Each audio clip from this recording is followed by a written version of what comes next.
Hello everyone, welcome to worshiptutorials.com. Hello friends. That's Brian, I'm Bradford. In today's video, we are talking you through our new patch based off of the Mesa Lonestar that has been Mesa Boogie. made famous, I guess. I don't know. I mean, I feel like Andy Timmons is underrated. I think that's fair. He is an extremely nice guy in all the videos I've watched, so I've never met him. Awesome guitar player. Very awesome guitar player, highly underrated. He has made the Lonestar, that's like his thing. That's his sound. He's kind of put it on the map. And that's how I found out about it, actually. To be clear, this is not an Andy Timmons patch. No. It's just using the amp that he loves. Not at all. We just were going through the list of amps and thought, why don't we utilize this? It is a nice blackface Fender-y type. Yeah. When it's clean. Yeah, and we're just using the clean channel. We are. There's two channels normally. And when it's overdriven, according to like the Mesa website, they actually said that it kind of pulls from their Mark series. Yeah. Which is kind of cool. So it gets a little gnarly. I wouldn't quite say it's plexi-like, but that's the closest thing I'd say in relation to the common amps. It's got this really chewy overdrive. It sounds really good. Yeah, and it's tight. Different than a Vox. Yes. And a little bit different than a Fender too. So, yes. Especially when you drive it. Yeah. Very nice. So with the cleans, it's got this punch. Yes. Just hits you. It's warm and round and punchy. It's good. It's very good. So this patch is similar to the rest of the patches you get from Worship Tutorials. It's available for all of the Line 6 and Fractal modern hardware. So you can get it for Helix, Helix Native, and Helix LT. You want the Helix patch for all of that stuff. Yes. You can get it for HX Stomp. That's a separate patch. You can get it for Pod Go. That's a separate patch. All of that is important. Yes. You can get it for the Axe FX3. That's a separate patch, or preset, if you will. And you can get it for the Fractal FM3 as well. All those separate. Yeah. All those linked below. So all these presets across all these platforms share sort of the same type of effects, layout, and snapshots. For drive, for everything, we've given you like an amp gain button. So you hit that button, the gain on the amp turns up.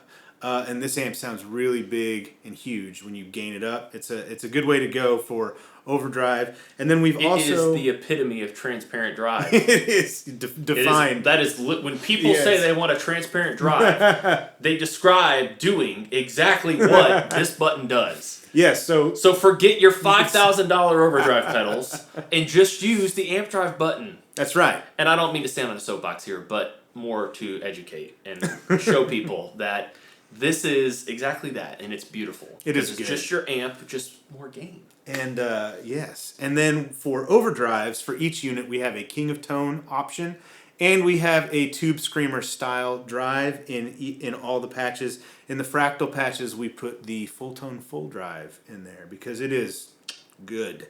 And as Bradford was saying, that amp drive is great, and it's especially great when you stack it, when you run other drives into it. If you run a Tube Screamer type drive into an overdriven amp, it is a beautiful thing. That is the sound of rock and roll. All right? That is true. Pretty much. Yeah. Or if you just want to get a little bit extra out of the patch, you're not quite wanting a drive on there. What I like doing, because sometimes that's me, turn the amp drive on, roll your volume back just a touch. That's why it is there, folks. Old school. Yeah, that is why it is there. They put these controls on here for a reason. Right? I will say, for the most part, I could probably get by with a guitar with 0 knobbies. I would need a switch, right. But I'd be perfectly fine without any knobs. I agree with that. But actually, occasionally I like rolling the volume back from 10 to like 8, 8.5. Yeah. So it's a nice little thing to do. For reverbs and delays, again, it's going to be the same across all these patches. You've got a basic plate type of reverb, and then we've added a bigger modulated type of a reverb. For everything. For delays, you're going to have your simple sort of quarter note. I think it's an 1/8 note maybe in the Fractal stuff, but like a more subtle delay, of course a dotted 1/8 delay, because this is praise and worship after all.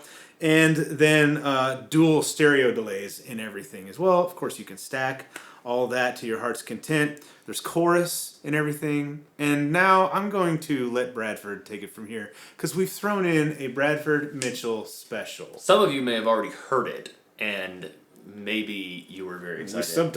We subtitled it. And we've said before that this is not possible in the Helix. Yes.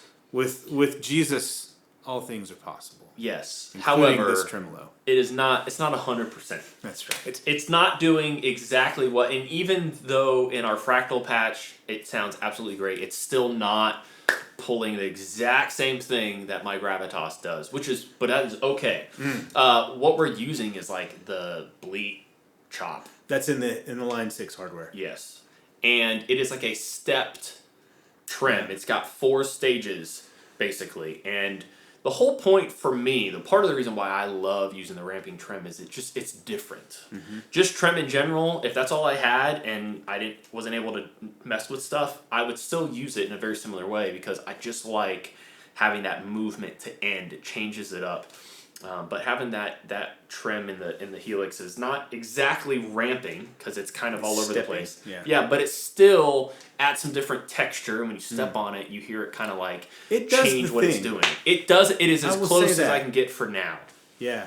So we worked on it. Yeah. And it is a nice, wonderful thing. Yes. And in the Fractal hardware, what we've done is, if you really want to get in there and adjust it, if you want to tweak it, we have mapped the speed of the tremolo to the LFO, and we have customized the curve at which the speed travels. Yes. So one, it goes slow to fast, but then it goes slow to fast sort of in a logarithmic type of a way. Yes. It got real nerdy. Bradford and I, that was a labor of love. Yes. That we went down so that you could benefit in the ramping trim. Because whatever is happening on my Gravitas, it like floats almost. Like it kind of like if you imagine something launching in the air, it doesn't just go up and down. It kind of like goes up, hits like its highest point, and then drops back down. And that's what the trim does. You hear it, and it just gets faster. And I'm not doing the noise, and it just falls back down again.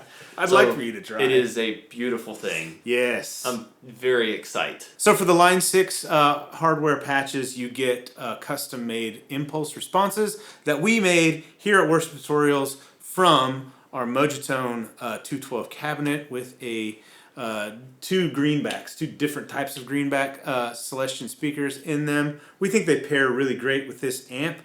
In the Fractal patches, you're getting the speakers from the Lonestar. They're in the Legacy speakers. Legacy speakers in there are awesome. There's a lot of great stuff.